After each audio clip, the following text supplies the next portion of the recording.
Fala, observadores! Assim, o Brasil sempre foi um grande país de movimentação geek, apesar de muitos acharem que isso somente ocorreu quando a editora Globo lançou a Wizard Brasil em 1996, ou quando surgiu o site Omelete no ano 2000, ou quando a editora Europa lançou a revista Mundo dos Super-Heróis em 2006, ou com o surgimento da Comic Con Experience em 2014. Mas, antes disso tudo existir, já existiam os fanzines.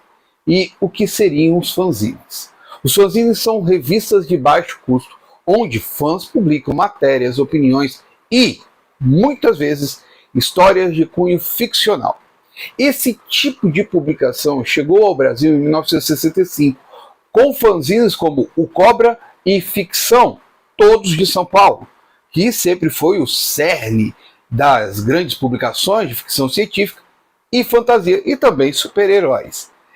Essas revistas, em geral, eram vendidas e distribuídas em um núcleo bem pequeno de pessoas, pois faziam parte de convenções de ficção científica ou de grupos geeks que compartilhavam ideias entre si, nunca atingindo um público bem maior. Em 1987, percebendo que o público dos cinemas se interessava pelas matérias que eram publicadas pela revista de música Bis, a filial da Editora Abril, a Editora Azul, criou a revista Set, que falava de cinema em geral. Então, em 1992 e 1993, percebendo que precisava dividir para conquistar, a Editora Azul criou Set Terror e Ficção, que tinha como redatores André Forastieri e Rogério de Campos. Em 1993, querendo ter suas próprias ideias com editoração de revista, Forastieri e Campos decidiram deixar a Editora Azul e fundaram a Editora Acme, onde lançaram a Revista General, direcionada à cultura pop, jovem adulto, mas com o sucesso do anime dos Cavaleiros do Zodíaco, que estreou na Manchete em 1994, Mauro Martins dos Prazeres, que se tornaria um dos donos da Devir, e o editor Franco de Rosa sugestionaram que a Acme fizesse algo para aproveitar o sucesso dos Cavaleiros de Atena. Então, em dezembro de 1994, chegava às bancas a revista Herói. A primeira edição tinha poucas páginas, seguia a ideia do formatinho das revistas da Editora Abril, mas com um conceito de fanzine, ou seja, feita por fã. Digo isso pois os primeiros redatores da revista foram Alexandre Nagado, que havia roteirizado histórias dos Tokusatsu, Maskman e Flashman e do jogo Street Fighter, e Marcelo Del Greco, que ficou responsável pelas matérias sobre os Cavaleiros do Zodíaco. E esse nome é extremamente importante para a revista. A primeira revista ainda trouxe material sobre o Wolverine, personagem que sempre fez grande sucesso dos X-Men, Spawn, que se destacava nas revistas da Image Comics. Também tinha uma matéria sobre a editora, os heróis japoneses dos mangás, animes e Tokusatsu, e Batman, a série animada, que também estava conquistando um público próprio. Na verdade, até já estava chegando perto do fim da primeira fase. Com isso, a revista Herói conseguiu atingir um público bem generalizado, e não somente no ambiente paulista, mas do Brasil inteiro. Seu formato intimista trazia algo único e deixava os aficionados empolgados com cada edição semanal. Com o passar dos tempos, a revista Herói trouxe matérias como filmes, animações, quadrinhos alternativos, desenhos brasileiros, desenhistas brasileiros, e em cada edição, Del Greco foi desenvolvendo e nos envolvendo no conceito dos Cavaleiros do Zodíaco, chegando até a fazer uma matéria sobre os dubladores do anime. Na edição 24, publicada em 1995, a Herói se tornou Gold e vinha com um número maior de páginas. A revista foi a primeira a falar sobre muito dos assuntos geeks da cultura deles, ou melhor, nossa, principalmente dos quadrinhos, pois não havia uma revista especializada ainda sobre isso. Então tivemos uma dissecagem sobre os X-Men, uma matéria sobre a nova fase do Superman, tudo sobre a animação do Batman e do Homem-Aranha. A revista chegou a falar sobre luta livre, sobre o seriado Arquivo X, sobre Missão Impossível, sem imaginar que se tornaria uma grande franquia dos cinemas que perdura até os dias de hoje.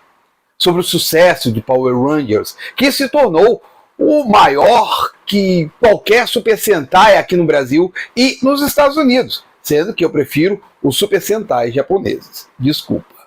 Na edição 54, a revista declarou o fim dos Cavaleiros do Zodíaco para voltarem com os personagens na edição 88 com a saga de Hades, que foi toda narrada na revista.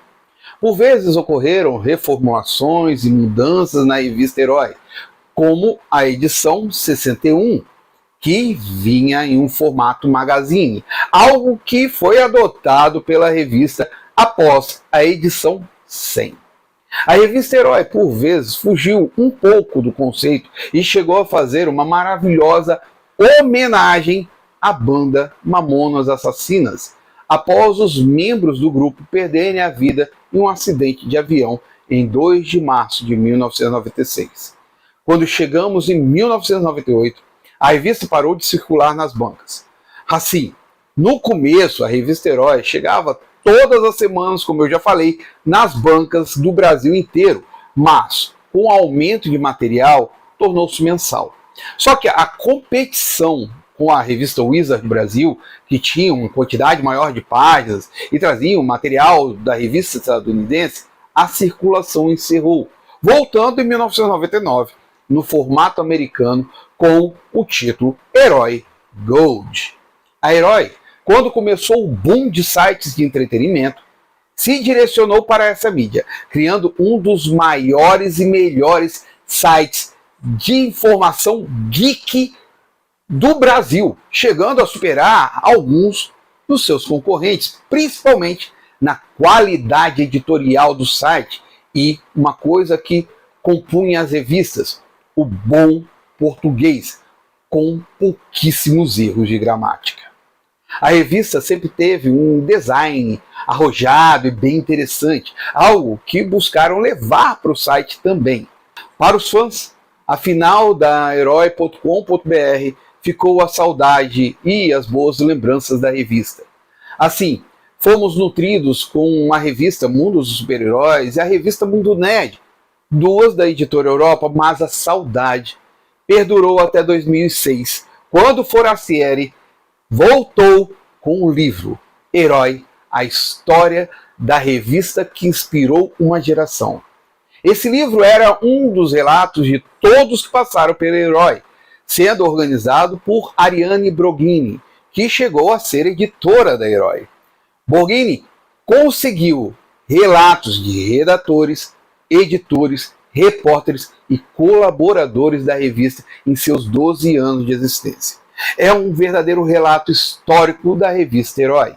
Em dezembro de 2024, a Herói completou seus 30 anos, mas André Forastieri achou melhor esperar para comemorar em uma época como agora, em 2025, com o apoio coletivo para uma revista histórica da Herói. De acordo com um vídeo divulgado pelo próprio Forastieri no Catarse, o formatinho será mantido, mas será algo para marcar a história da revista, pois são 30 anos desde que a primeira edição chegou às bancas. A revista Herói é um marco, pois eram pessoas da imprensa fazendo um material totalmente inédito no Brasil, na proporção nacional. Era um fanzine, mas sem ser fanzine, pois eram pessoas competentes fazendo materiais e matérias de extrema qualidade para um público que era geek, como o próprio Forastieri costuma dizer, de moleques. Eu Eu sou um desses moleques. Apesar de ter 21 anos na época do lançamento, eu me joguei na leitura de cada edição, colecionando as publicações semanalmente. Ainda mais com um preço extremamente acessível na época. Eu conhecia a saga de Dragon Ball a fundo, sem precisar comprar todos os mangás. Eu conhecia a saga de Hades, sem precisar ler cada edição da história. E isso tudo foi providenciado pela revista Herói. Queria ter adquirido o livro quando o Forastieri lançou, mas eu nem soube que estava sendo lançado e publicado. E, sinceramente, espero que seja um dos bônus no Catarse. Eu pretendo participar dessa campanha, pois sem a Herói eu não seria metade do geek que eu sou hoje. E eu agradeço muito a eles por isso. Eu recomendo que quem não conhece a Herói entre no Catarse e participe do apoio coletivo para os 30 anos dessa revista maravilhosa. Eu vou colocar aqui embaixo o caminho, tanto na descrição do vídeo quanto no comentário fixo, sobre como acessar e participar dessa campanha do Catarse de 30 anos da revista Herói. O livro, infelizmente, como eu falei, eu não sei se está à venda, se eu encontro à venda para estar passando para os outros sobre essa relíquia que é a revista Herói. Sério, sem a revista Herói, eu acho que a maioria dos geeks que a gente conhece nos dias de hoje não seriam os geeks que eles são. Porque a revista Herói era completa, mesmo sendo pequena. Ela captava toda a essência dos animes, dos quadrinhos e dos seriados. E além disso, trazendo telecat, luta livre e dubladores, além dos Mamonas Assassinas. Eu vou mesmo fazer isso. Eu vou colocar aqui embaixo para todos o caminho para acessar esse projeto de apoio coletivo lá no Catarse, porque a Herói merece. Forastieri merece esse apoio de todos nós. E vou finalizando o vídeo aqui. Obrigado a todos que assistiram ao vídeo. Se gostaram do vídeo, deixa o like aí. Se não gostaram do vídeo, pode dar o dislike, aquele feedback que eu entreguei. Se conhece a Herói, é aquele lance que eu peço aqui aos meus observadores, peço para você também. Comenta aqui embaixo, fala aqui embaixo. Mesmo se você não conhece, quer saber mais, comenta aqui embaixo. Comenta aqui embaixo que a gente conversa. Eu falo mais sobre essa revista maravilhosa que passou pela minha vida e fez tanta diferença para mim nesse período que eu vislumbrei a revista Herói. E outra coisa que eu peço muito aqui aos meus observadores, peço também para você, espera até um pouquinho aí, por favor, compartilhe o vídeo, joga esse vídeo para frente para trazer mais pessoas aqui ao Velho Nator. E pedir para esperar, muito obrigado aí. Uma outra coisa que eu peço também, aqui embaixo tem um botãozinho de inscreva-se, clique nesse botão de inscreva-se. Não esquece nunca mesmo, do peteleco na sina aqui para estar recebendo as comunicações dos vídeos que eu posto aqui, às sextas-feiras, às 17h30. O Velho Nator vai ficando nessa. Muito obrigado a todos vocês, até mais. Fui.